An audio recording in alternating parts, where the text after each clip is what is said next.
Pablo, siervo de Cristo Jesús, llamado a ser apóstol, apartado para anunciar el Evangelio de Dios,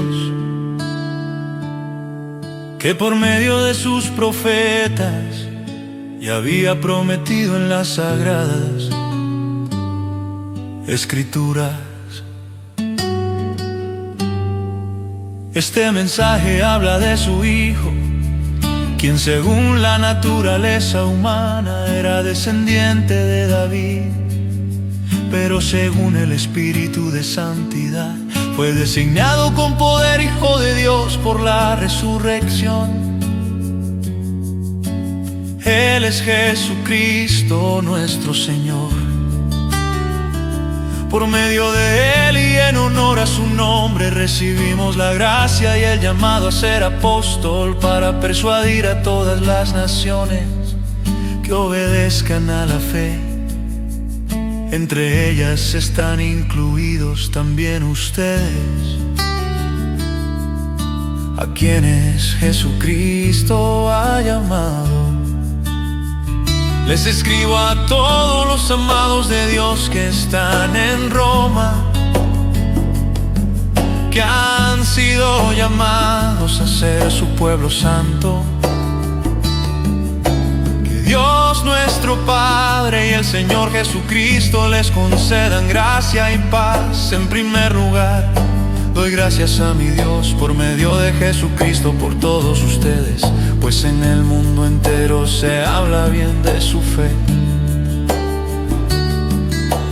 Dios, a quien sirvo de corazón predicando el Evangelio de su Hijo, me es testigo de que los recuerdo a ustedes sin cesar. Siempre pido en mis oraciones que, si es la voluntad de Dios, por fin se me abra el camino para ir a visitarlos. Tengo muchos deseos de verlos para impartirles algún don espiritual que los fortalezca. Mejor dicho, para que unos a otros nos animemos con la fe que compartimos. Quiero que sepan, hermanos, que aunque hasta ahora no he podido visitarlos, muchas veces me he propuesto hacerlo para recoger algún fruto entre ustedes, tal como lo he recogido entre las otras naciones. Estoy en deuda con todos, sean griegos o no griegos, sabios o ignorantes. De allí mi gran anhelo de predicarles acerca de las buenas noticias también a ustedes que están en Roma. A la verdad, no me avergüenzo del Evangelio, pues es poder de Dios para la salvación de todos los que creen. De los judíos primeramente, pero también de los que no son judíos. De hecho, en el Evangelio se revela la justicia que proviene de Dios, la cual es por fe de principio a fin, tal como está escrito: el justo vivirá por la fe. En verdad, la ira de Dios viene revelándose desde el cielo contra toda impiedad e injusticia de los seres humanos, que con su maldad obstruyen la verdad. Me explico. Lo que se puede conocer acerca de Dios es evidente para ellos, pues Él mismo se lo ha revelado. Porque desde la creación del mundo las cualidades invisibles de Dios, es decir, su eterno poder y su naturaleza divina, se perciben claramente a través de lo que Él creó, de modo que nadie tiene excusa. A pesar de haber conocido a Dios, no lo glorificaron como a Dios ni le dieron gracias, sino que se extraviaron en sus inútiles razonamientos y se les oscureció su insensato corazón. Aunque afirmaban ser sabios, se volvieron necios y cambiaron la gloria del Dios inmortal por imágenes que eran réplicas del hombre mortal, de las aves, de los cuadrúpedos y de los reptiles. Por eso Dios los entregó a los malos deseos de sus corazones, que conducen a la impureza sexual, de modo que degradaron sus cuerpos los unos con los otros, cambiaron la verdad de Dios por la mentira, adorando y sirviendo a cosas creadas antes que al Creador, quien es bendito por siempre. Amén. Por tanto, Dios los entregó a pasiones vergonzosas. En efecto, las mujeres cambiaron las relaciones naturales por las que van contra la naturaleza. Asimismo, los hombres dejaron las relaciones naturales con la mujer y se encendieron en pasiones lujuriosas los unos con los otros. Hombres con hombres cometieron actos indecentes y recibieron sobre sí mismos el castigo que merecía su perversión. Además, como estimaron que no valía la pena tomar en cuenta el conocimiento de Dios, Él a su vez los entregó a la depravación mental para que hicieran lo que no debían hacer. Se han llenado de toda clase de injusticia, maldad, avaricia y depravación. Están repletos de envidia, homicidios, desacuerdos, engaño y malicia. Son chismosos, calumniadores, enemigos de Dios, insolentes, soberbios y arrogantes. Se ingenian maldades, se rebelan contra sus padres. Son insensatos, desleales, insensibles, despiadados. Saben bien que, según el justo decreto de Dios, quienes practican tales cosas merecen la muerte. Sin embargo, no solo siguen practicándolas, sino que incluso aprueban a quienes las practican.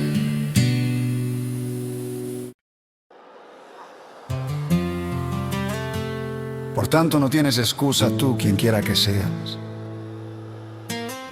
cuando juzgas a los demás, pues al juzgar a otros te condenas a ti mismo, ya que practicas las mismas cosas. Ahora bien, sabemos que el juicio de Dios contra los que practican tales cosas se basa en la verdad. ¿Piensas entonces que vas a escapar del juicio de Dios? Tú que juzgas a otros y sin embargo haces lo mismo que ellos. ¿No ves que desprecias las riquezas de la bondad de Dios, de su tolerancia y de su paciencia, al no reconocer que su bondad quiere llevarte al arrepentimiento?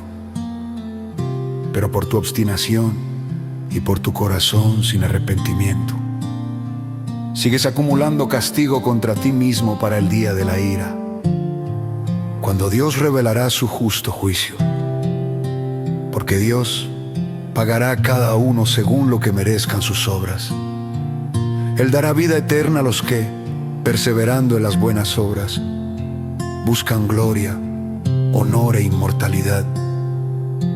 Pero los que por egoísmo rechazan la verdad, para aferrarse a la maldad, recibirán ira y enojo de Dios.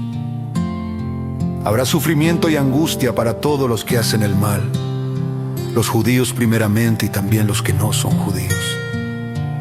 Pero gloria, honor y paz para todos los que hacen el bien, los judíos primeramente y también los que no son judíos. Porque con Dios no hay favoritismos. Todos los que han pecado sin conocer la ley, también perecerán sin la ley. Y todos los que han pecado conociendo la ley por la ley, serán juzgados. Porque Dios no considera justos a los que oyen la ley, sino a los que la cumplen.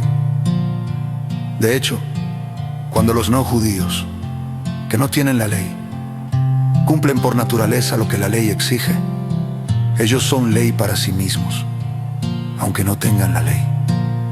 Estos muestran que llevan escrito en el corazón lo que la ley exige, como lo atestigua su conciencia, pues sus propios pensamientos algunas veces los acusan y otras veces los excusan. Así sucederá el día en que por medio de Jesucristo, Dios juzgará los secretos de toda persona, como lo declara mi Evangelio.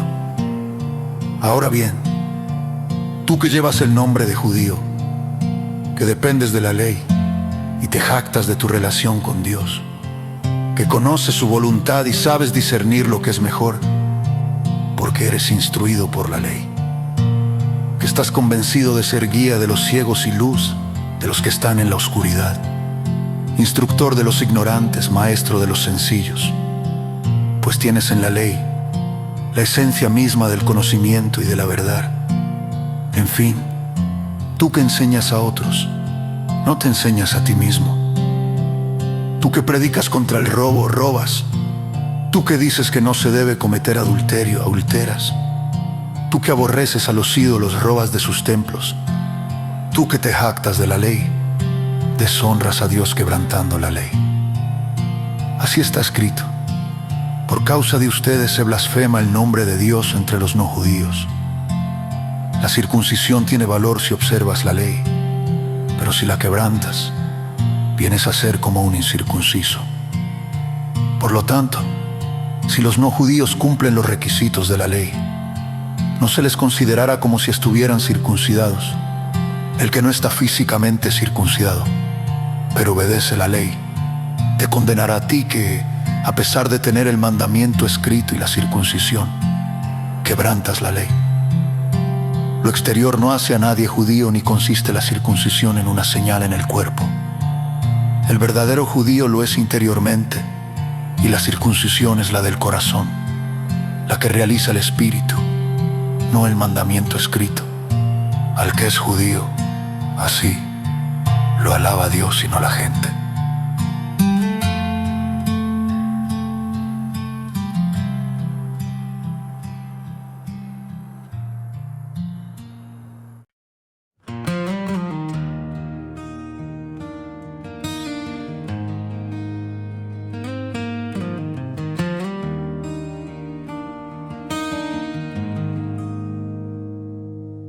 Entonces, ¿qué se gana con ser judío?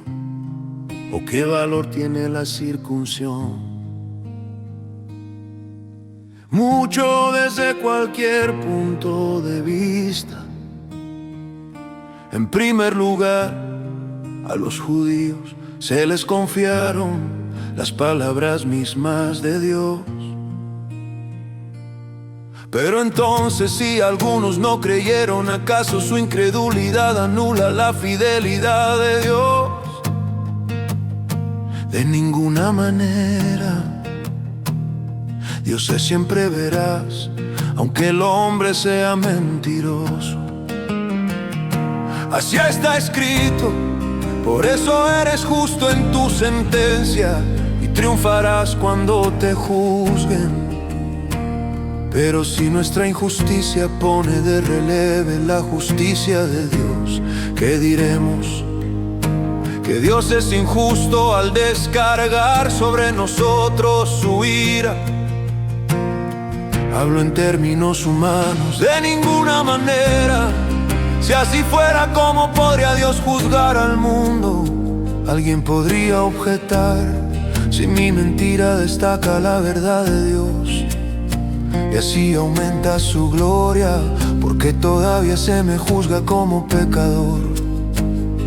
¿Por qué no decir: hagamos lo malo pa' que venga lo bueno? Así nos calumnian algunos, asegurando que eso es lo que enseñamos. Pero bien merecida se tiene en la condenación. ¿A qué conclusión llegamos? ¿Acaso los judíos somos mejores? De ninguna manera. Ya hemos demostrado que tanto los judíos como los que no son judíos están bajo el pecado. Así está escrito, no hay un solo justo, ni siquiera uno. No hay nadie que entienda, nadie que busque a Dios. Todos se han descarriado, juntos se han corrompido. No hay nadie que haga lo bueno, no hay uno solo. Su garganta es un sepulcro abierto, de su lengua salen engaños. Veneno de víbora hay en sus labios, llena está su boca de maldiciones y de amargura. Veloces son sus pies para ir a derramar sangre. Dejan ruina y miseria en sus caminos y no conocen la senda de la paz. No hay temor de Dios delante de sus ojos. Ahora bien, sabemos que todo lo que dice la ley lo dice a quienes están sujetos a ella, para que todo el mundo se calle la boca y quede convicto delante de Dios. Por tanto, nadie será justificado en presencia de Dios por hacer las obras que exige la ley. Más bien, mediante la ley cobramos conciencia del pecado. Pero ahora Sin la mediación de la ley, se ha manifestado la justicia de Dios, de la que dan testimonio la ley y los profetas.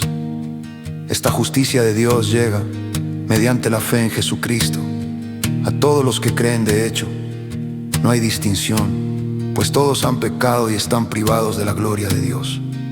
Pero por su gracia son justificados gratuitamente mediante la redención que Cristo Jesús efectuó. Dios lo ofreció como un sacrificio para obtener el perdón de pecados, el cual se recibe por la fe en su sangre. Así demostró su justicia, porque a causa de su paciencia había pasado por alto los pecados pasados. Lo hizo para demostrar en el tiempo presente su justicia. De este modo Dios es justo y a la vez el que justifica a los que tienen fe en Jesús. ¿Dónde pues está la jactancia? Queda excluida. ¿Por cuál principio? ¿Por el de la obediencia de la ley? No, sino por el de la fe. Porque sostenemos que todos somos justificados por la fe y no por las obras que la ley exige. ¿Es acaso Dios solo Dios de los judíos? ¿No lo es también de los no judíos? Sí, también es Dios de los no judíos, pues no hay más que un solo Dios. Él justificará por la fe a los que están circuncidados y mediante esa misma fe a los que no lo están. ¿Quiere decir que anulamos la ley con la fe? De ninguna manera. Más bien, confirmamos la ley.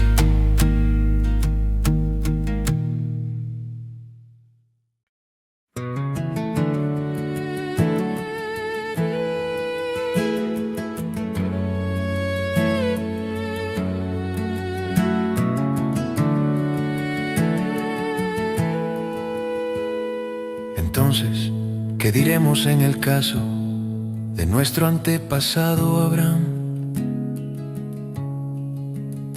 En realidad, si Abraham hubiera sido justificado por las obras, habría tenido de qué jactarse, pero no delante de Dios. Pues ¿qué dice la Escritura? Creyó Abraham a Dios y esto se le tomó en cuenta como justicia. Ahora bien, cuando alguien trabaja no se le toma en cuenta el salario como un favor, sino como una deuda. Sin embargo, al que no trabaja, sino que cree en el que justifica al impío, se le toma en cuenta la fe como justicia. David dice lo mismo cuando habla de la dicha de aquel a quien Dios le atribuye justicia sin la mediación de las obras. Dichosos aquellos a quienes se les perdonan las transgresiones, cuyos pecados son cubiertos. Dichoso aquel cuyo pecado el Señor no tomará en cuenta. ¿Acaso se ha reservado esta dicha solo para los que están circuncidados? ¿Acaso no es también para los no judíos? Hemos dicho que a Abraham se le tomó en cuenta su fe como justicia.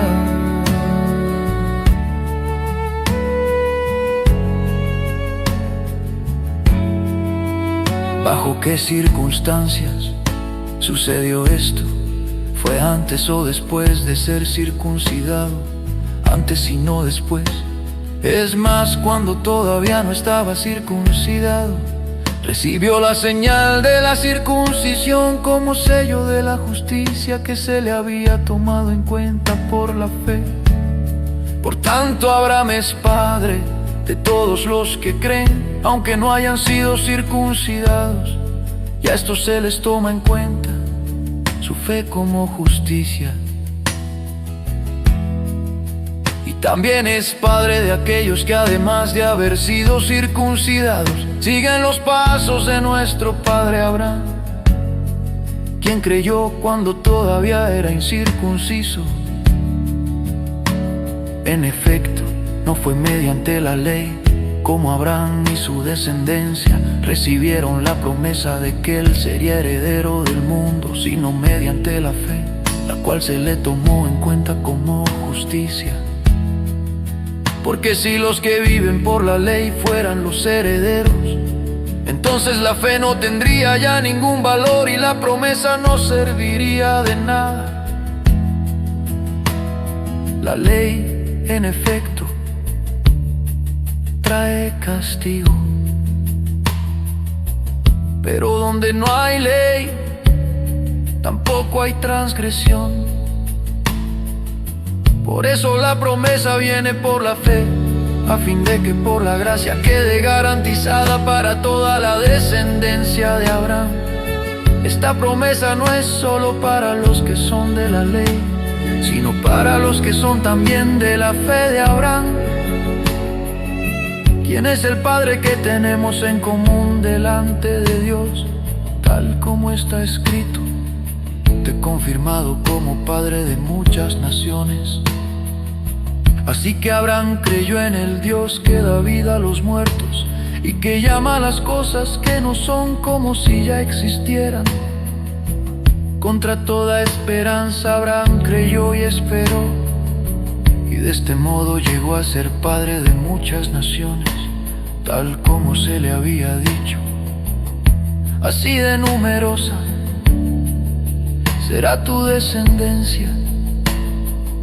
Su fe no se debilitó, aunque reconocía que su cuerpo estaba como muerto, pues ya tenía unos 100 años y que también estaba muerta la matriz de Sara. Ante la promesa de Dios no dudó como un incrédulo, sino que se reafirmó en su fe y dio gloria a Dios, plenamente convencido de que Dios tenía poder para cumplir lo que había prometido. Por eso se le tomó en cuenta su fe como justicia. Y esto de que se le tomó en cuenta no se escribió solo para Abraham, sino también para nosotros.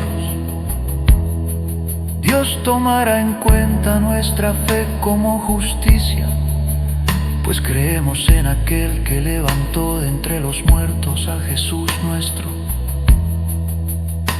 Señor. Él fue entregado a la muerte por nuestros pecados y resucitó para nuestra justificación.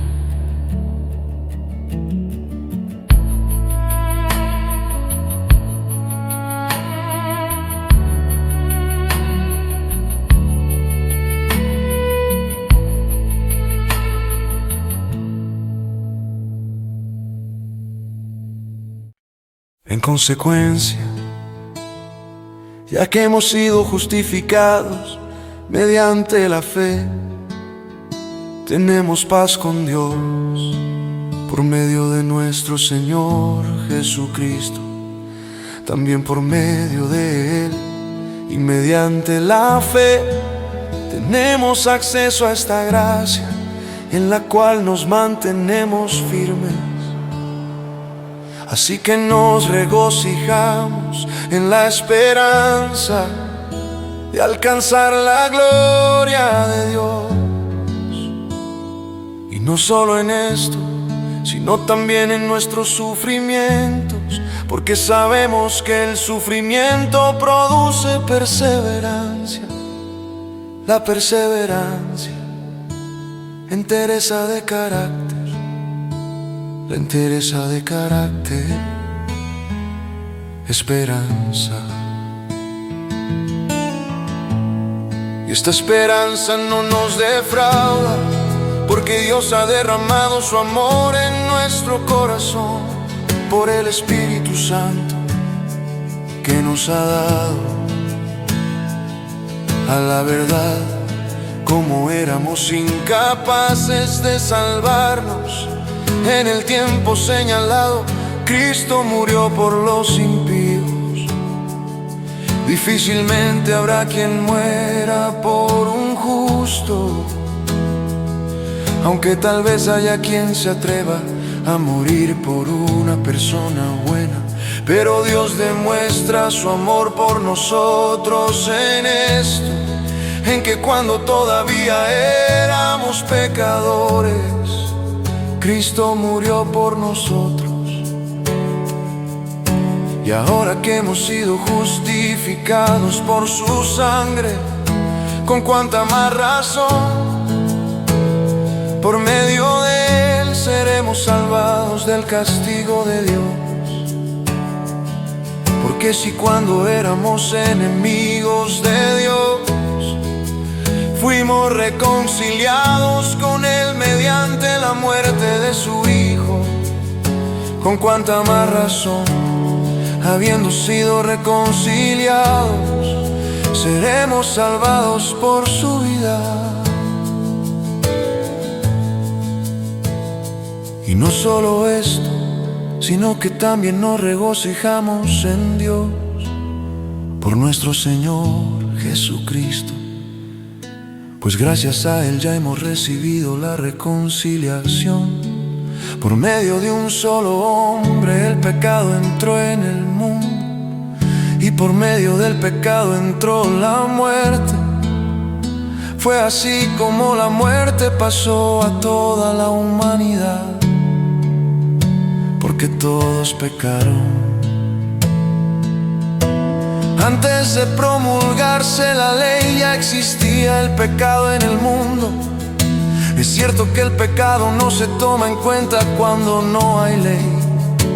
Sin embargo, desde Adán hasta Moisés la muerte reinó, incluso sobre los que no pecaron, quebrantando un mandato, como lo hizo Adán, quien es figura de aquel que había de venir. Pero el pecado de Adán no puede compararse con la gracia de Dios, pues si por el pecado de un solo hombre murieron todos, cuanto más el don que vino por la gracia de un solo hombre, Jesucristo, abundó para todos. Tampoco se puede comparar el regalo de Dios con las consecuencias del pecado de Adán. El juicio que lleva a la condenación fue resultado de un solo pecado, pero la dádiva que lleva a la justificación tiene que ver con una multitud de pecados. Pues si por el pecado de un solo hombre reinó la muerte, con mayor razón los que reciben en abundancia la gracia y el don de la justicia reinarán en vida, por medio de uno solo, Jesucristo. Por tanto, así como un solo pecado causó la condenación de todos, también un solo acto de justicia produjo la justificación que da vida a todos. Porque así como por la desobediencia de uno solo muchos fueron hechos pecadores, también por la obediencia de uno solo muchos serán hechos justos. En cuanto a la ley, esta intervino para que aumentara el pecado. Pero donde abundó el pecado, sobreabundó la gracia.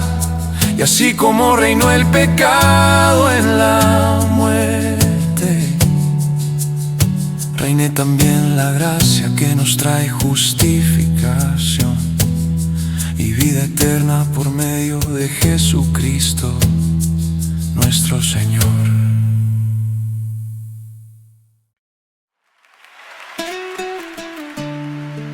¿Qué concluiremos? ¿Vamos a persistir en el pecado para que la gracia abunde? De ninguna manera. Nosotros que hemos muerto al pecado, ¿cómo podemos seguir viviendo en él?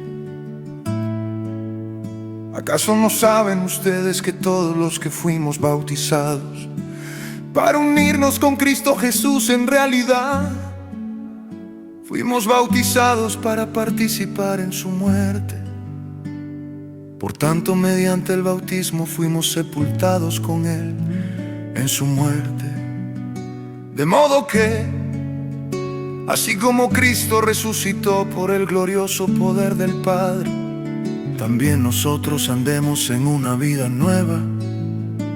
En efecto, Si hemos estado unidos con Él en una muerte como la suya, sin duda también estaremos unidos con Él en su resurrección. Sabemos que nuestra vieja naturaleza fue crucificada con Él para que nuestro cuerpo pecaminoso perdiera su poder, de modo que ya no siguiéramos siendo esclavos del pecado, porque el que muere queda liberado del pecado. Ahora bien, si hemos muerto con Cristo, confiamos en que también viviremos con Él, pues sabemos que Cristo, por haber sido levantado de entre los muertos, ya no puede volver a morir.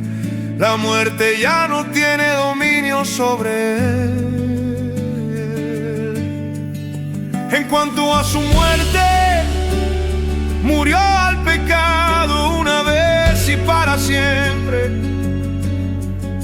En cuanto a su vida, vive para Dios. De la misma manera también ustedes considérense muertos al pecado, pero vivos para Dios en Cristo Jesús. Por lo tanto, no permitan ustedes que el pecado reine en su cuerpo mortal, ni obedezcan a sus malos deseos.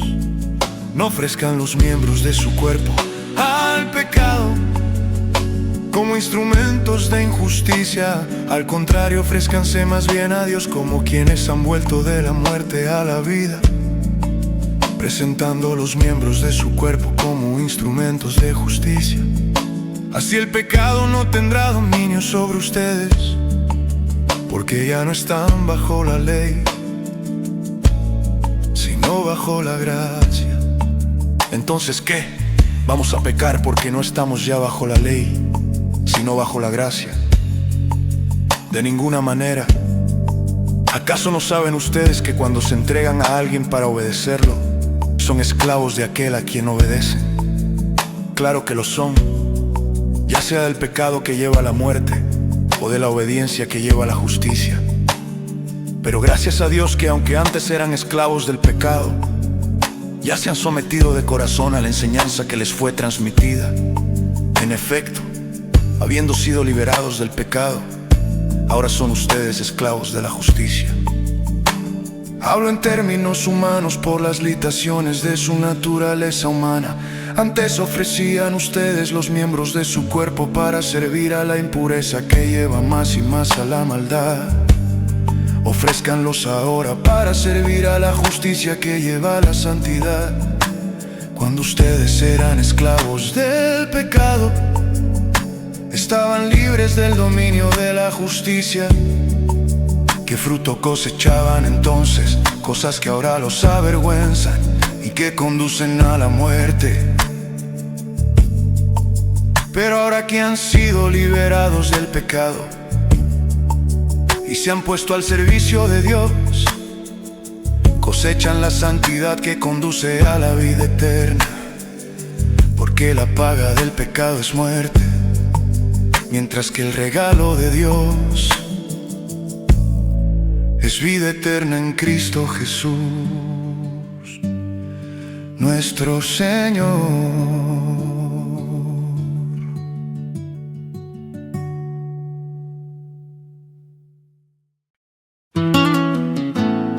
Hermanos, hablo como a quienes conocen la ley. ¿Acaso no saben que uno está sujeto a la ley solamente en vida? Por ejemplo, la casada está ligada por ley a su esposo solo mientras éste vive. Pero si su esposo muere, ella queda libre de la ley que la unía a su esposo. Por eso, si se casa con otro hombre mientras su esposo vive, se la considera adúltera. Pero si muere su esposo, ella queda libre de esa ley y no es adúltera aunque se case con otro hombre. Asimismo, hermanos míos, ustedes murieron a la ley mediante el cuerpo crucificado de Cristo, a fin de pertenecer al que fue levantado de entre los muertos. De este modo daremos fruto para Dios. Porque cuando nuestra carne aún nos dominaba, Las pasiones pecaminosas que la ley nos despertaba actuaban en los miembros de nuestro cuerpo y dábamos fruto para muerte. Pero ahora, al morir a lo que nos tenía atados, hemos quedado libres de la ley, a fin de servir a Dios con el nuevo poder que nos da el Espíritu, y no por medio del antiguo mandamiento escrito. ¿Qué concluiremos? Que la ley es pecado. De ninguna manera. Sin embargo, si no fuera por la ley, no me habría dado cuenta de lo que es el pecado. Por ejemplo, nunca habría sabido yo lo que es codiciar si la ley no hubiera dicho: no codicies. Pero el pecado, aprovechando la oportunidad que le proporcionó el mandamiento, despertó en mí toda clase de codicia, porque aparte de la ley, el pecado está muerto. En otro tiempo yo tenía vida aparte de la ley, pero cuando vino el mandamiento cobró vida el pecado y yo morí. Se me hizo evidente que el mismo mandamiento que debía haberme dado vida me llevó a la muerte, porque el pecado se aprovechó del mandamiento, me engañó y por medio de él me mató. Concluimos pues que la ley es santa y que el mandamiento es santo, justo y bueno. Pero entonces, lo que es bueno se convirtió en muerte para mí. De ninguna manera. Más bien fue el pecado lo que, valiéndose de lo bueno, me produjo la muerte. Ocurrió así para que el pecado se manifestara claramente, o sea, para que mediante el mandamiento se demostrara lo extremadamente malo que es el pecado. Sabemos, en efecto, que la ley es espiritual, pero yo soy meramente humano y estoy vendido como esclavo al pecado. No entiendo lo que me pasa, pues no hago lo que quiero sino lo que aborrezco. Ahora bien, si hago lo que no quiero, estoy de acuerdo en que la ley es buena. Pero en ese caso ya no soy yo quien lo lleva a cabo, sino el pecado que habita en mí. Yo sé que en mí, es decir, en mi carne, nada bueno habita. Aunque deseo hacer lo bueno, no soy capaz de hacerlo. De hecho, no hago el bien que quiero, sino el mal que no quiero. Y si hago lo que no quiero, ya no soy yo quien lo hace, sino el pecado que habita en mí. Así que descubro esta ley, que cuando quiero hacer el bien me acompaña el mal, porque en lo íntimo de mi ser me deleito en la ley de Dios. Pero me doy cuenta de que en los miembros de mi cuerpo hay otra ley, que es la ley del pecado. Esta ley lucha contra lo que considero bueno y me tiene cautivo. Soy un pobre miserable. ¿Quién me librará de este cuerpo sujeto a la muerte? Gracias a Dios por medio de Jesucristo nuestro Señor. En conclusión, con la mente yo mismo me someto a la ley de Dios, pero mi carne está sujeta a la ley del pecado.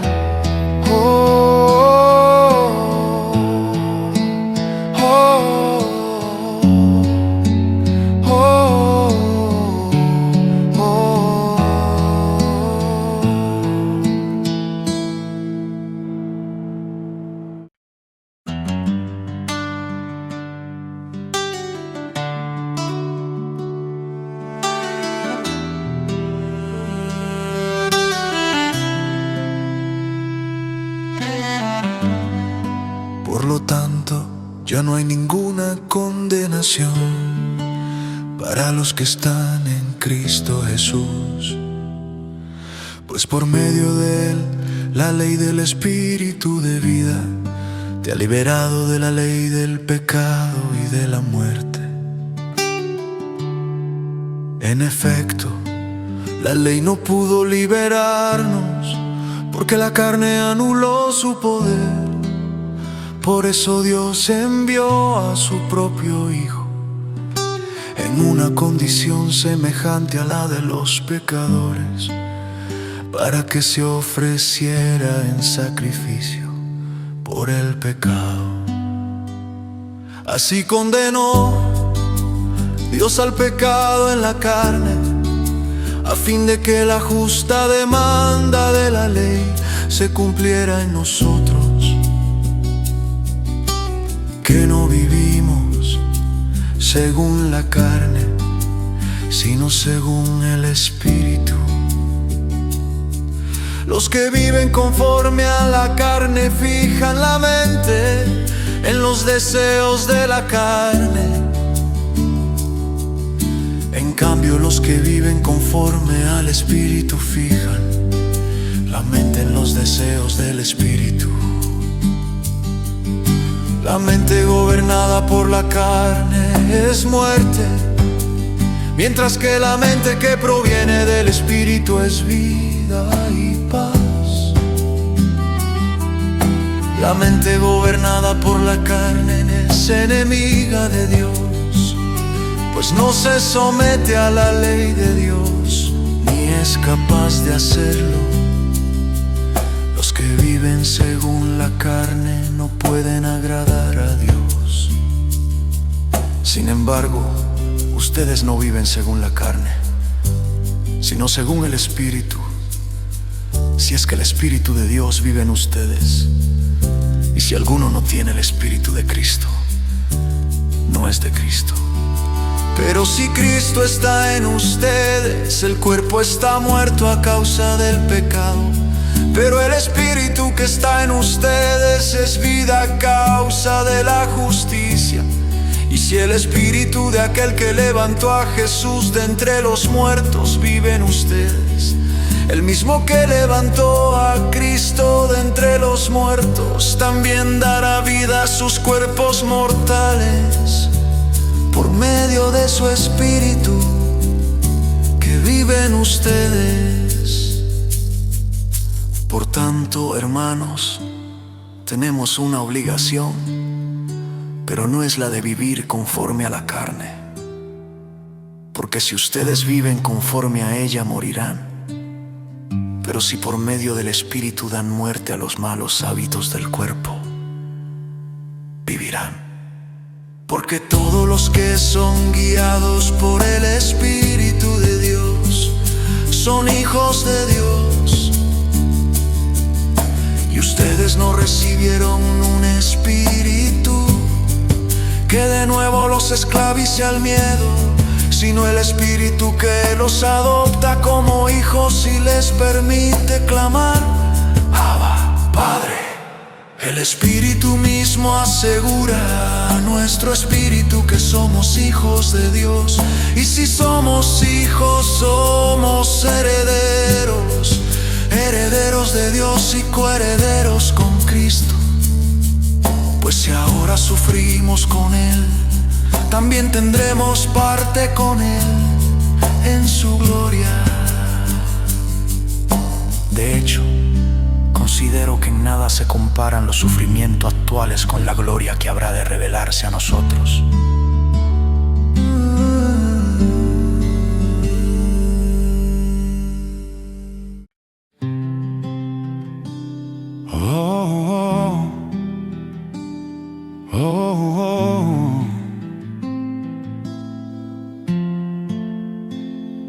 La creación aguarda con ansiedad la revelación de los hijos de Dios, pues fue sometida a la frustración, no por su propia voluntad, sino por la del que así lo dispuso.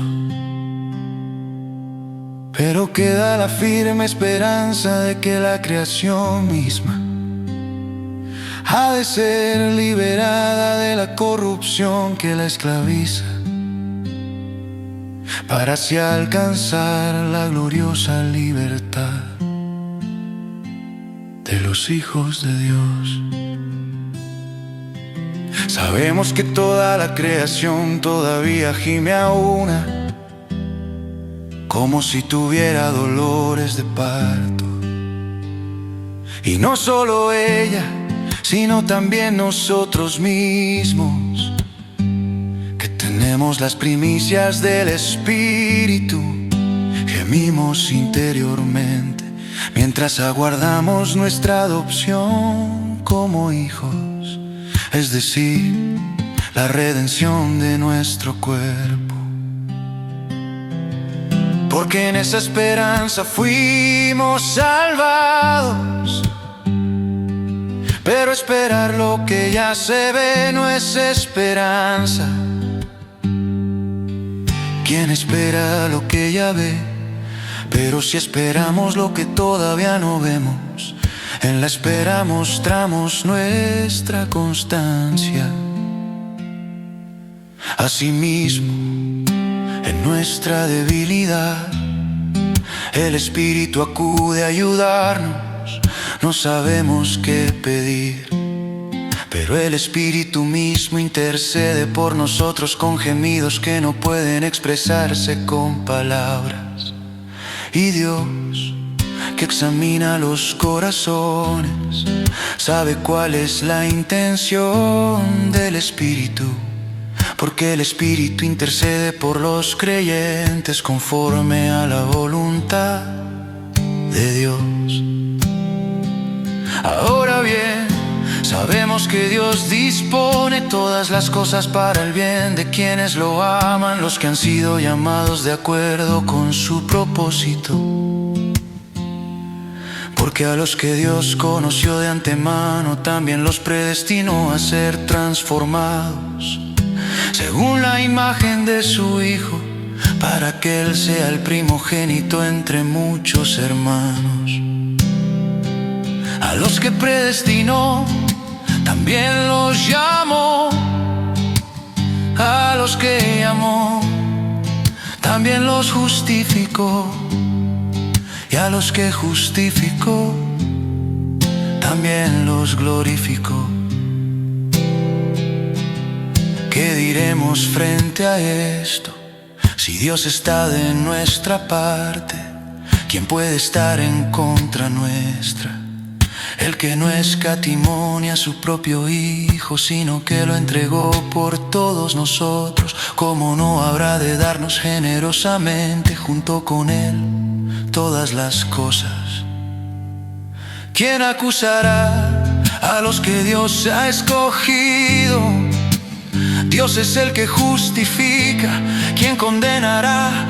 Cristo Jesús es el que murió e incluso resucitó, y está a la derecha de Dios e intercede por nosotros. ¿Quién nos apartará del amor de Cristo? La tribulación o la angustia, la persecución, el hambre, la desnudez, el peligro o la espada. Así está escrito: por tu causa siempre nos llevan a la muerte. Nos tratan como ovejas para el matadero. Sin embargo, en todo esto somos más que vencedores por medio de aquel que nos amó. Pues estoy convencido de que ni la muerte ni la vida, ni los ángeles ni los demonios, ni lo presente ni lo porvenir, ni los poderes, ni lo alto, ni lo profundo, ni cosa alguna en toda la creación podrá apartarnos del amor que Dios nos ha manifestado en Cristo Jesús nuestro Señor. Oh, oh, oh.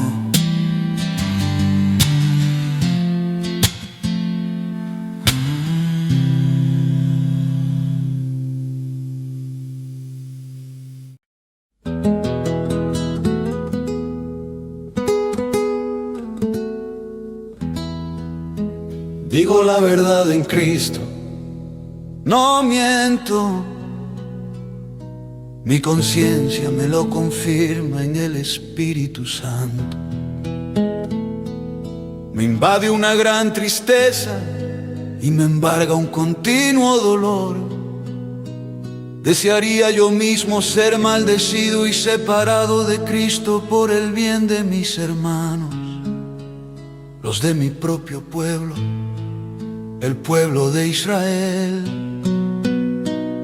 De ellos son la adopción como hijos, la gloria divina, los pactos, la ley, el privilegio de adorar a Dios y el de contar con sus promesas. De ellos son los patriarcas y de ellos, según la naturaleza humana, nació Cristo, quien es Dios sobre todas las cosas. Alabado sea por siempre. Amén. Ahora bien, no digamos que la palabra de Dios ha fracasado. Lo que sucede es que no todos los que descienden de Israel son Israel. Tampoco por ser descendientes de Abraham son todos hijos suyos. Al contrario, tu descendencia se establecerá por medio de Isaac. En otras palabras, los hijos de Dios no son los descendientes naturales. Más bien, se considera descendencia de Abraham a los hijos de la promesa. Y la promesa es esta: dentro de un año volveré y para entonces Sara tendrá un hijo. No solo eso, también sucedió que los hijos de Rebeca tuvieron un mismo padre, que fue nuestro antepasado Isaac. Sin embargo, antes de que los mellizos nacieran o hicieran algo bueno o malo, y para confirmar el propósito de la elección divina, no con base en las obras, sino al llamado de Dios, se le dijo a ella: el mayor servirá al menor. Y así está escrito: amé a Jacob, pero aborrecí a Esaú. ¿Qué concluiremos? ¿Acaso es Dios injusto? De ninguna manera. Es un hecho que a Moisés le dice: tendré misericordia de quien quiera tenerla y seré compasivo con quien quiera serlo. Por lo tanto, la elección no depende del deseo ni del esfuerzo humano, sino de la misericordia de Dios. Porque la Escritura le dice al faraón: te he levantado precisamente para mostrar en ti mi poder y para que mi nombre sea proclamado por toda la tierra. Así que Dios tiene misericordia de quien Él quiere tenerla y endurece a quien Él quiere endurecer. Pero tú me dirás: entonces, ¿por qué todavía nos echa la culpa a Dios? ¿Quién puede oponerse a su voluntad? Respondo: ¿quién eres tú para pedirle cuentas a Dios? ¿Acaso le dirá la olla de barro al que la modeló: ¿por qué me hiciste así? ¿No tiene derecho el alfarero de hacer del mismo barro unas vasijas para usos especiales y otras para fines ordinarios? Y que si Dios, queriendo mostrar su ira y dar a conocer su poder, soportó con mucha paciencia a los que eran objeto de su castigo y estaban destinados a la destrucción, que si lo hizo para dar a conocer sus gloriosas riquezas a los que eran objeto de su misericordia y a quienes de antemano preparó para esa gloria. Esos somos otros, a quienes Dios llamó no solo de entre los judíos, sino también de entre los no judíos. Así lo dice Dios en el libro de Oseas: llamaré mi pueblo a los que no son mi pueblo, y llamaré mi amada a la que no es mi amada. Y sucederá que en el mismo lugar donde se les dijo: ustedes no son mi pueblo, serán llamados hijos del Dios viviente.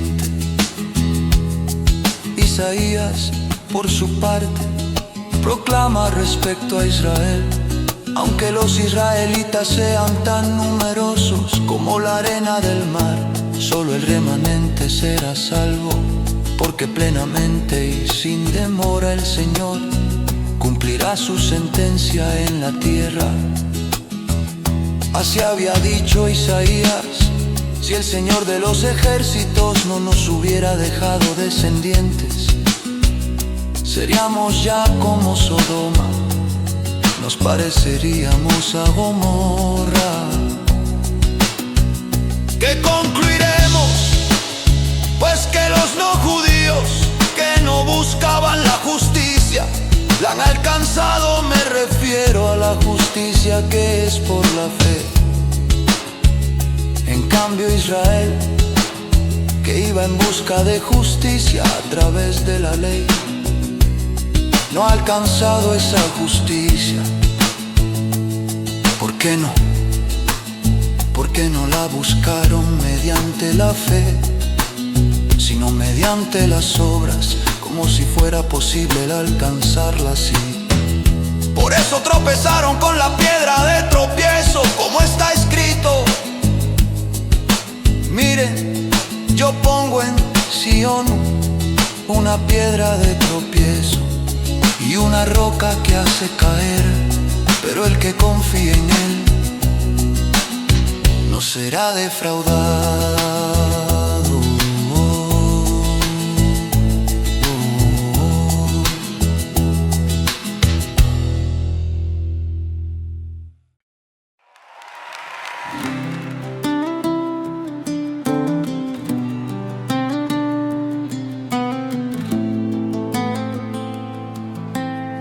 Hermanos, el deseo de mi corazón y mi oración a Dios por los israelitas es que lleguen a ser salvos. Puedo declarar en favor de ellos que muestran celo por Dios, pero su celo no se basa en el conocimiento, no conociendo la justicia que proviene de Dios y procurando establecer la suya propia. No se sometieron a la justicia de Dios. De hecho, Cristo es la culminación de la ley para que todo el que cree sea justificado. Así describe Moisés la justicia que se basa en la ley. Quien practique estas cosas vivirá por ellas. Pero la justicia que se basa en la fe afirma: no digas en tu corazón quién subirá al cielo o quién bajará al abismo. Que afirma entonces la palabra está cerca de ti, la tienes en la boca y en el corazón. Esta es la palabra de fe que predicamos, que si confiesas con tu boca que Jesús es el Señor y crees en tu corazón que Dios lo levantó de entre los muertos, serás salvo. Porque con el corazón se cree para ser justificado, pero con la boca se confiesa para ser salvo. Así dice la Escritura: todo el que confíe en Él no será defraudado. No hay diferencia entre judíos y los que no son judíos, pues el mismo Señor es Señor de todos y bendice abundantemente a cuantos lo invocan. Porque todo el que invoque el nombre del Señor será salvo. Ahora bien, ¿cómo invocarán a aquel en quien no han creído? ¿Y cómo creerán en aquel de quien no han oído? ¿Y cómo irán si no hay quien predique? ¿Y cómo predicarán sin ser enviados? Así está escrito: qué hermosos son los pies de los que anuncian las buenas noticias. Sin embargo, no todos los israelitas aceptaron las buenas noticias. Isaías dice: Señor, ¿quién ha creído a nuestro mensaje? Así que la fe viene como resultado de oír el mensaje. Y el mensaje que se oye es la palabra de Cristo. Pero pregunto, ¿acaso no oyeron? Claro que sí. Por toda la tierra se difundió su voz, sus palabras llegan hasta los confines del mundo. Pero insisto, ¿acaso no entendió Israel? En primer lugar, Moisés dice: yo haré que ustedes sientan envidia de los que no son nación. Voy a irritarlos con una nación insensata. Luego Isaías se atreve a decir: dejé que me hallaran los que no me buscaban. Me di a conocer a los que no preguntaban por mí. En cambio, respecto de Israel, dice: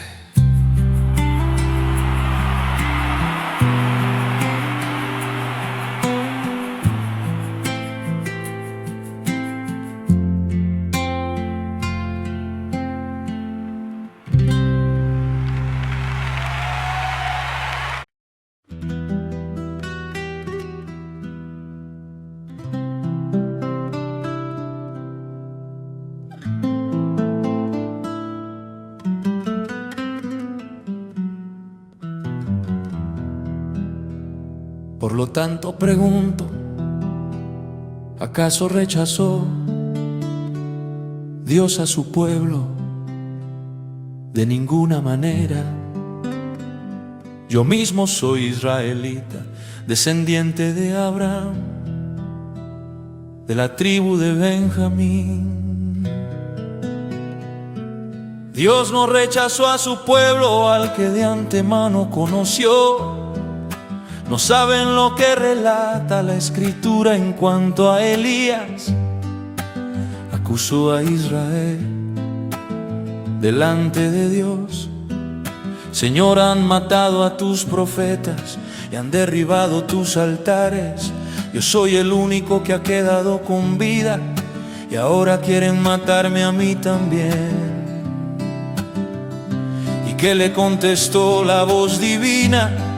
He apartado para mí 7,000 hombres que no se han arrodillado ante Baal. Así también hay en la actualidad un remanente escogido por gracia. Y si es por gracia, ya no es por obras, porque en tal caso la gracia ya no sería gracia. ¿Qué concluiremos? Pues que Israel no consiguió lo que tanto deseaba, pero sí lo consiguieron los elegidos. Los demás fueron endurecidos, como está escrito.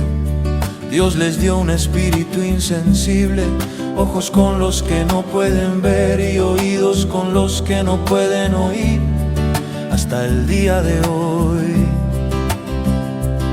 Y David dice que sus banquetes se les conviertan en red y en trampa, en tropezadero y en castigo. Que se les nublen los ojos para que no vean y se encorven sus espaldas para siempre. Ahora pregunto, ¿acaso tropezaron para no volver a levantarse? De ninguna manera.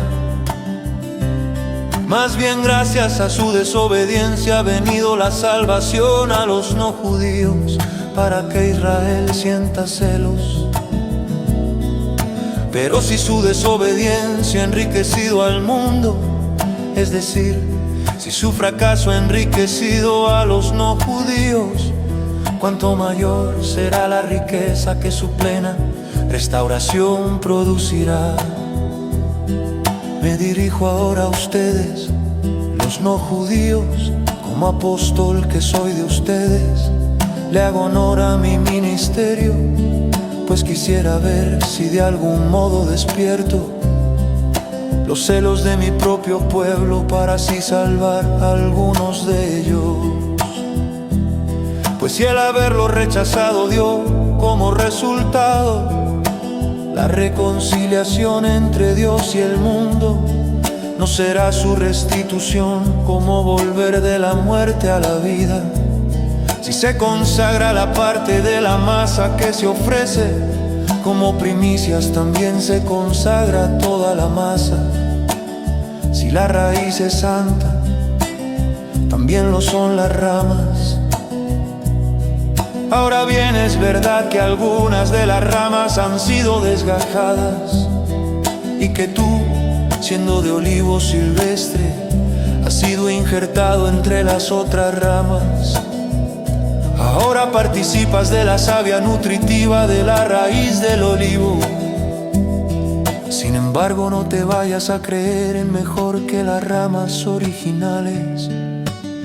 Y si te jactas de ello, ten en cuenta que no eres tú quien nutre a la raíz, sino que es la raíz la que te nutre a ti. Tal vez dirás: desgajaron unas ramas para que yo fuera injertado. De acuerdo, pero ellas fueron desgajadas por su falta de fe, y tú por la fe te mantienes firme.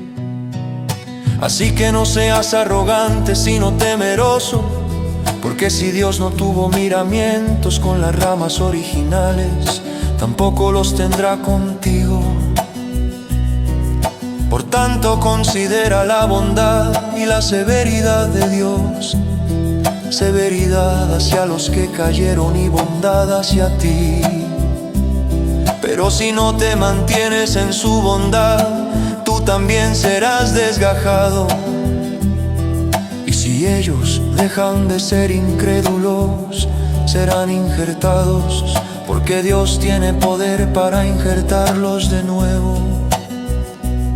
Después de todo, si tú fuiste cortado de un olivo silvestre al que por naturaleza pertenecías, y contra tu condición natural fuiste injertado en un olivo cultivado, con cuánta mayor facilidad las ramas naturales de ese olivo serán injertadas de nuevo en él.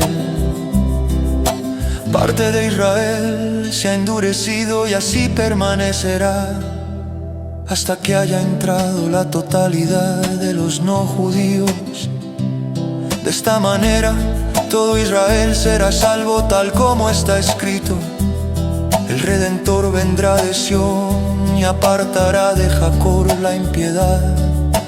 Y este es mi pacto con ellos cuando quite sus pecados. Con respecto al Evangelio, los israelitas son enemigos de Dios para bien de ustedes.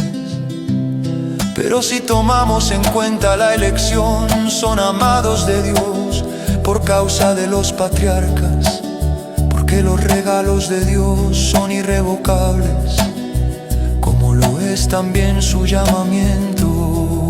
De hecho, en otro tiempo ustedes fueron desobedientes a Dios, pero ahora por la desobediencia de los israelitas han sido objeto de su misericordia. Asimismo, estos que han desobedecido recibirán misericordia ahora, como resultado de la misericordia de Dios hacia ustedes. En fin, Dios ha sujetado a todos a la desobediencia, con el fin de tener misericordia de todos. Qué profundo es el conocimiento, la riqueza y la sabiduría de Dios, qué indescifrables sus juicios e impenetrables sus caminos.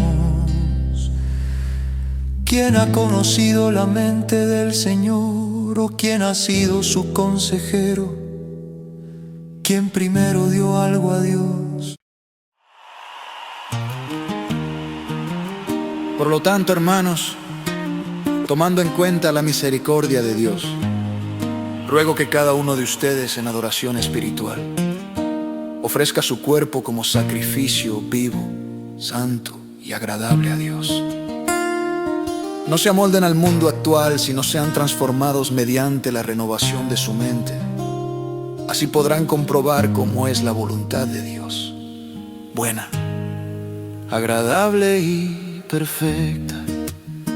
Por la gracia que se me ha dado, digo a todos ustedes: nadie tenga un concepto de sí más alto que el que debe tener, sino más bien piense de sí mismo con moderación, según la medida de fe que Dios le haya dado.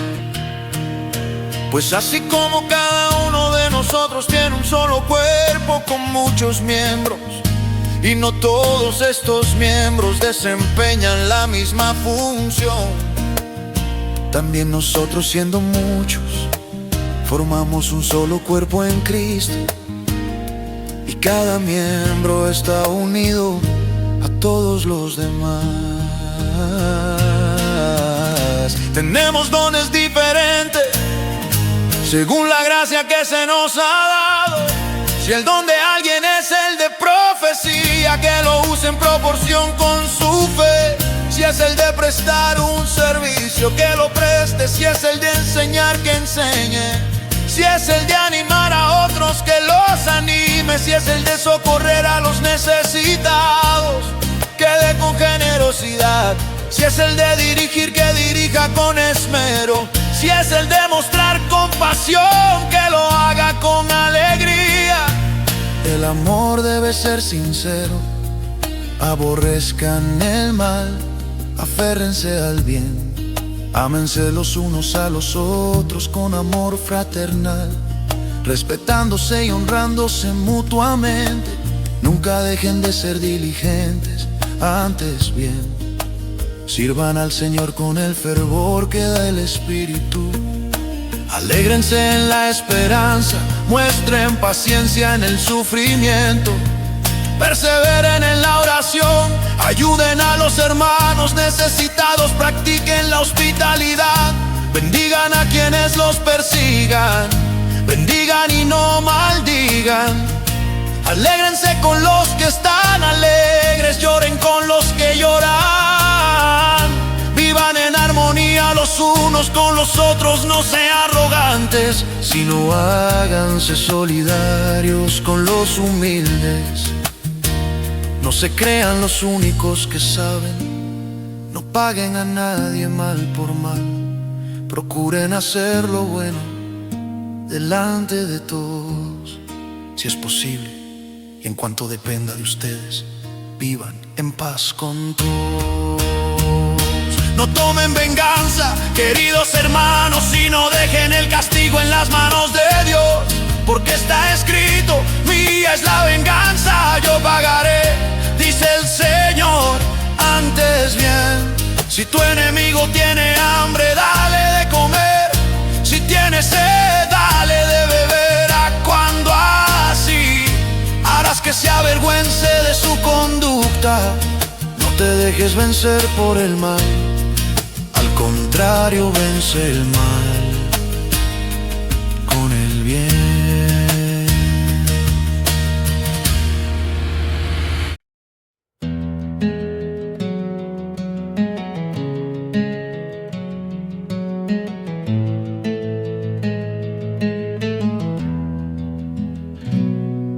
Todos deben someterse a las autoridades públicas,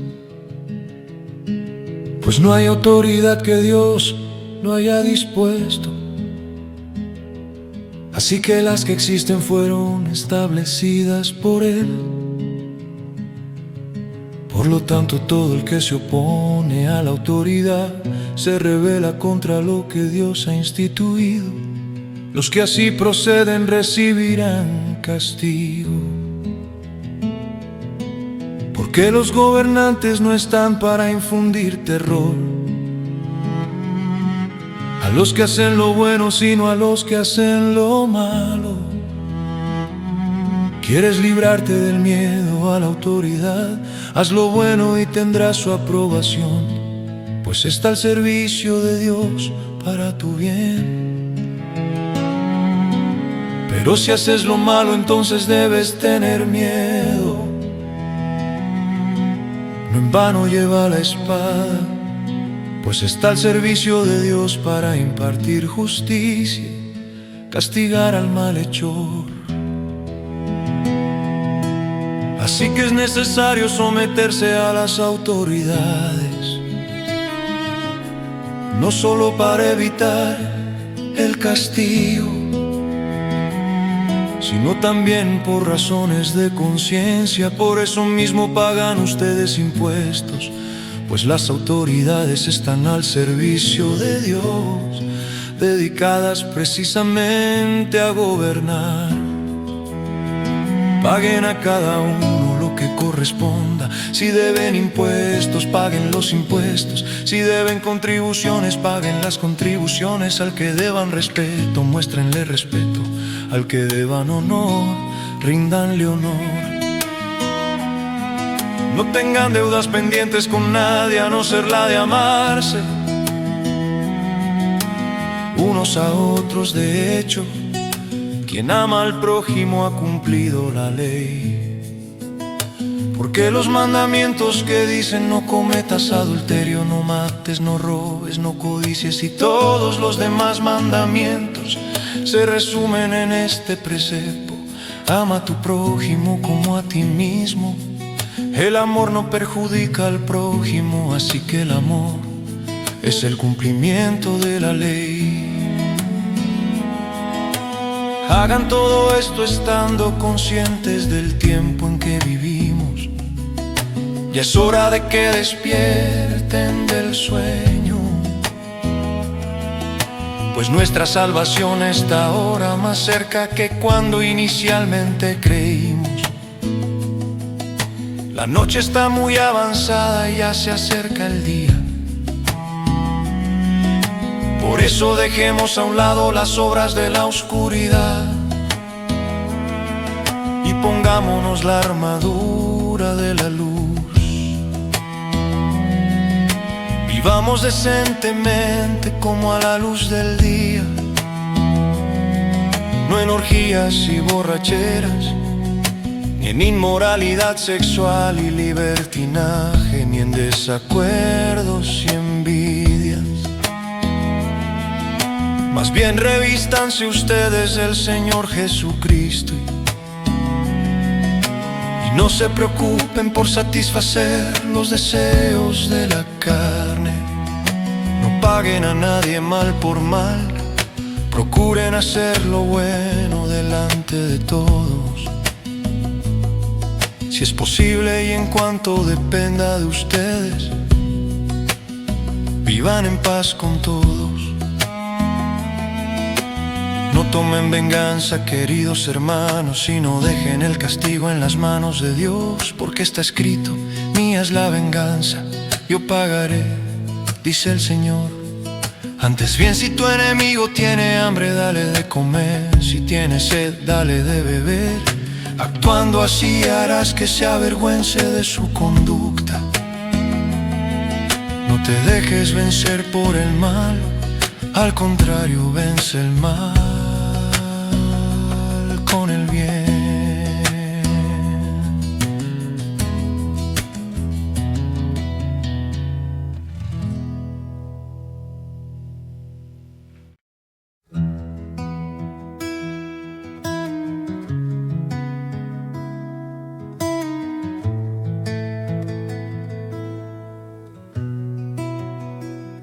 Reciban al que es débil en la fe, pero no para entrar en discusiones. Algunos su fe les permite comer de todo, pero hay quienes son débiles en la fe y solo comen verduras.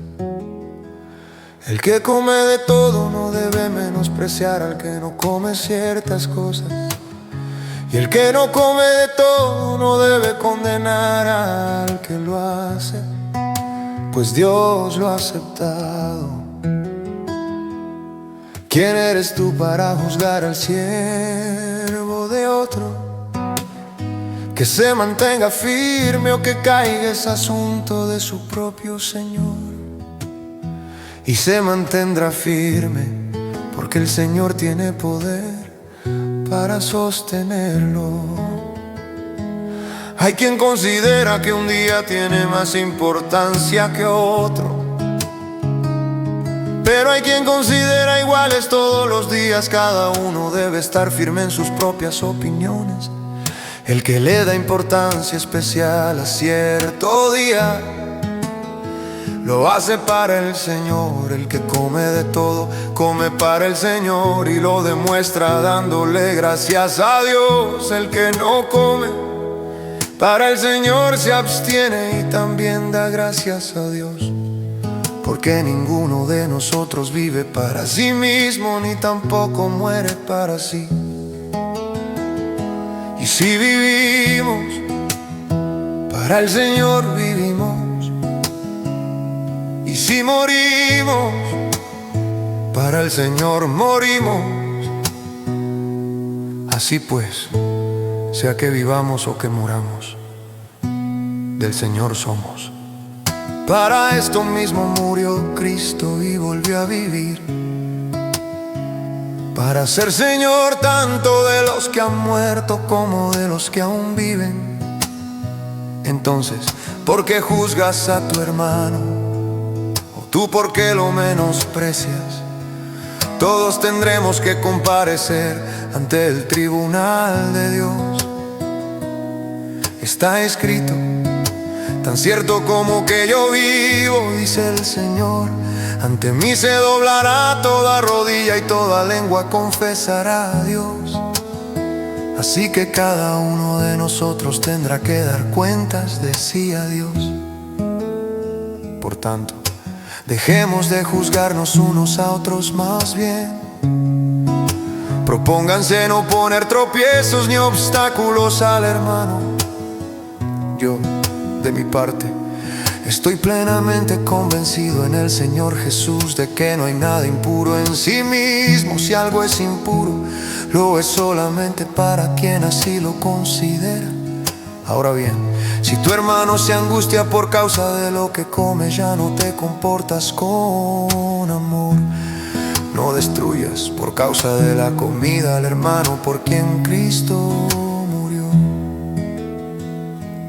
En una palabra, no den lugar a que se hable mal del bien que ustedes practican, porque el reino de Dios no es cuestión de comidas o bebidas, sino de justicia, paz y alegría en el Espíritu Santo. El que de esta manera sirve a Cristo agrada a Dios y es aprobado por sus semejantes. Por lo tanto, esforcémonos por promover todo lo que conduzca a la paz y a la mutua edificación. No destruyas la obra de Dios por causa de la comida. Todo alimento es puro. Lo malo es hacer tropezar a otros por lo que uno come. Más vale no comer carne ni beber vino, ni hacer nada que haga caer a tu hermano. Así que la convicción que tengas tú al respecto, manténla como algo entre Dios y tú. Dichoso aquel a quien su conciencia no lo acusa por lo que hace. Pero el que tiene dudas en cuanto a lo que come se condena, porque no lo hace por convicción, y todo lo que no se hace por convicción es pecado.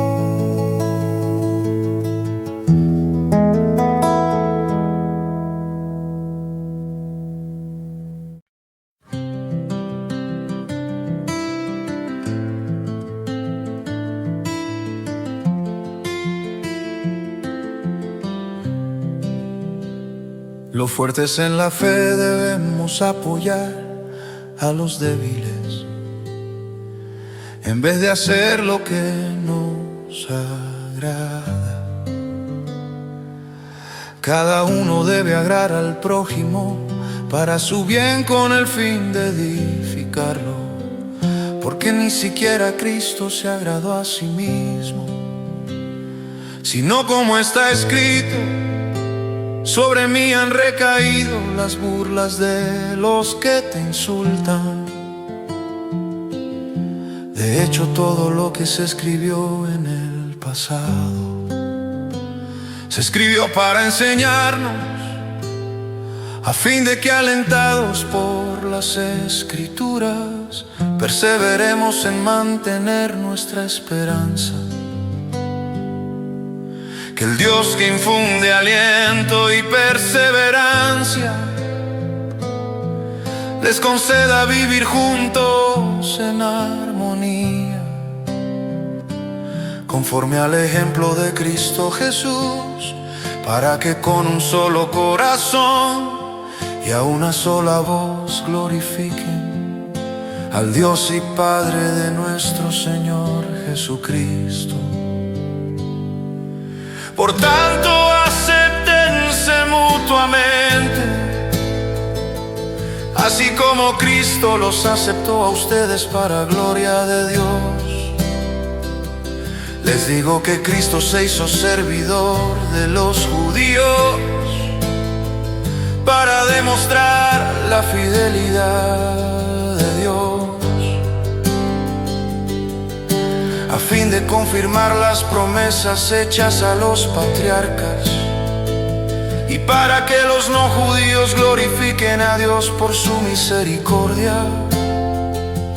Como está escrito, por eso te alabaré entre las naciones, cantaré salmos a tu nombre.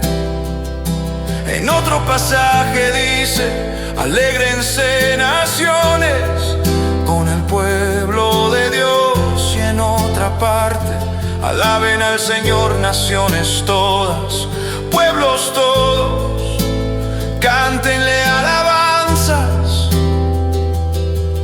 A su vez Isaías afirma: brotará la raíz de Isaí, el que se levantará para gobernar a las naciones. En él los pueblos pondrán su esperanza. Que el Dios de la esperanza los llene de toda alegría y paz a ustedes que creen en él, para que rebosen de esperanza por el poder del Espíritu Santo. Por mi parte, hermanos míos, estoy seguro de que ustedes mismos rebosan de bondad, abundan en conocimiento y están capacitados para instruirse unos a otros. Sin embargo, les he escrito con mucha franqueza sobre algunos asuntos, como para refrescarles la memoria.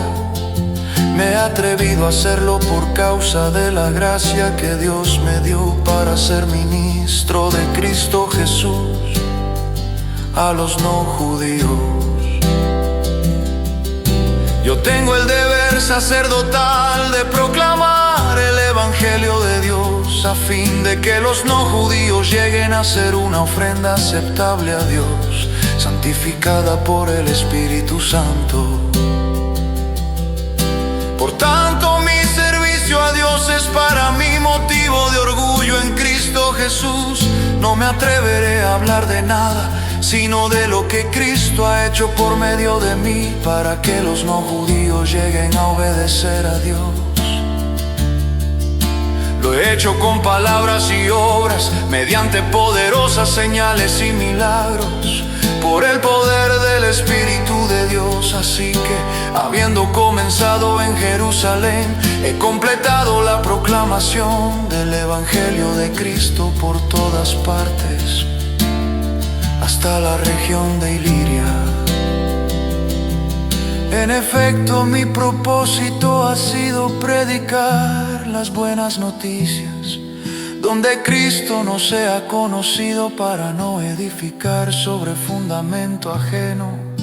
Más bien, como está escrito: los que nunca habían recibido noticia de él lo verán, y entenderán los que no habían oído hablar de él.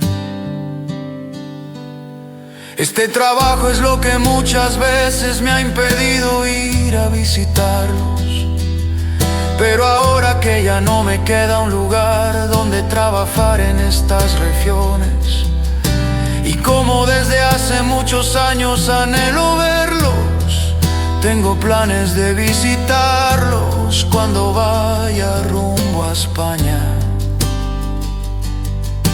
Espero que después de que haya disfrutado de la compañía de ustedes por algún tiempo, me ayuden a continuar el viaje. Por ahora voy a Jerusalén para llevar ayuda a los hermanos, ya que Macedonia y Acaya tuvieron a bien hacer una colecta para los hermanos pobres de Jerusalén. Lo hicieron de buena voluntad, aunque en realidad era su obligación hacerlo, porque si los no judíos han participado de las bendiciones espirituales de los judíos, están en deuda con ellos para servirles con las bendiciones materiales. Así que una vez que yo haya cumplido esta tarea y entregado en sus manos este fruto, saldré para España y de paso los visitaré a ustedes. Sé que cuando los visite iré con la abundante bendición de Cristo. Les ruego, hermanos, por nuestro Señor Jesucristo y por el amor del Espíritu, que se unan conmigo en esta lucha y que oren a Dios por mí. Pídanle que me libre de caer en manos de los incrédulos que están en Judea, y que los hermanos de Jerusalén reciban bien la ayuda que les llevo. De este modo, por la voluntad de Dios, llegaré a ustedes con alegría y podré descansar entre ustedes por algún tiempo. El Dios de paz sea con todos.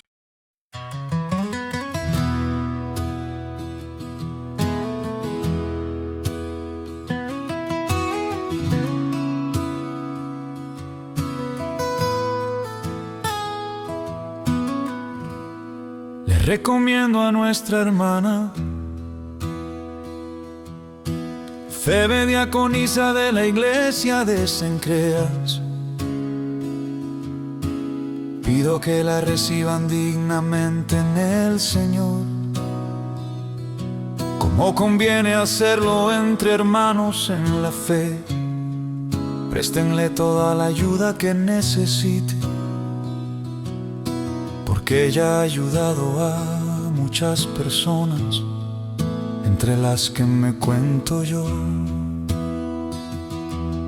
Saluden a Priscila y Aquila, mis compañeros de trabajo en Cristo Jesús. Por salvarme la vida, ellos arriesgaron la suya. Tanto yo como todas las iglesias de los no judíos les estamos agradecidos. Saluden igualmente a la iglesia que se reúne en la casa de ellos. Saluden a mi querido hermano Epeneto, el primer convertido a Cristo en la provincia de Asia. Saluden a María, que tanto ha trabajado por ustedes. Saluden a Andrónico y a Junías, mis parientes y compañeros de cárcel, destacados entre los apóstoles y convertidos a Cristo antes que yo. Saluden a Amplias, mi querido hermano en el Señor. Saluden a Urmano, nuestro compañero de trabajo en Cristo, y a mi querido hermano Estaquis. Saluden a Apeles, que ha dado tantas pruebas de su fe en Cristo. Saluden a los de la familia de Aristóbulo. Saluden a Aridión, mi pariente. Saluden a los de la familia de Narciso, fieles en el Señor. Saluden a Trifena y a Trifosa, las cuales se esfuerzan trabajando por el Señor. Saluden a mi querida hermana Pérsida, que ha trabajado muchísimo en el Señor. Saluden a Rufo, distinguido creyente en el Señor, y a su madre, que ha sido también como una madre para mí. Saluden a Sínclito, a Flegonte, Hermes, a Patrobas, Hermas y a los hermanos que están con ellos. Saluden a Filólogo, a Julia, a Nereo y a su hermana, a Olimpas y a todos los hermanos que están con ellos. Salúdense unos a otros con un beso santo. Todas las iglesias de Cristo les mandan saludos. Ruego, hermanos, que se cuiden de los que causan divisiones y dificultades y van en contra de lo que a ustedes se les ha enseñado. Pártense de ellos. Tales individuos no sirven a Cristo nuestro Señor, sino a sus propios deseos. Con palabras suaves y lisonjeras engañan a los ingenuos. Es cierto que ustedes viven en obediencia, lo que es bien conocido de todos y me alegra mucho. Pero quiero que sean astutos para el bien e inocentes para el mal. El Dios de paz aplastará muy pronto a Satanás bajo los pies de ustedes. Que la gracia de nuestro Señor Jesús sea con ustedes. Saludos de parte de Timoteo, mi compañero de trabajo, como también de Lucio, Jasón y Sosípater, mis parientes. Yo, Tercio, que escribo esta carta, los saludo en el Señor. Saludos de parte de Gayo, de cuya hospitalidad disfrutamos yo y toda la iglesia de este lugar. También mandan saludos Erasto, que es el tesorero de la ciudad, y nuestro hermano Cuarto, al que puede fortalecerlos a ustedes conforme a mi evangelio y a la predicación acerca de Jesucristo, según la revelación del misterio que durante largos siglos se mantuvo en secreto, pero que ahora ha sido revelado por medio de los escritos proféticos, según el propio mandato del Dios eterno, para que todas las naciones se obedezcan a la fe, al único sabio Dios. Sea la gloria para siempre por medio de Jesucristo. Amén.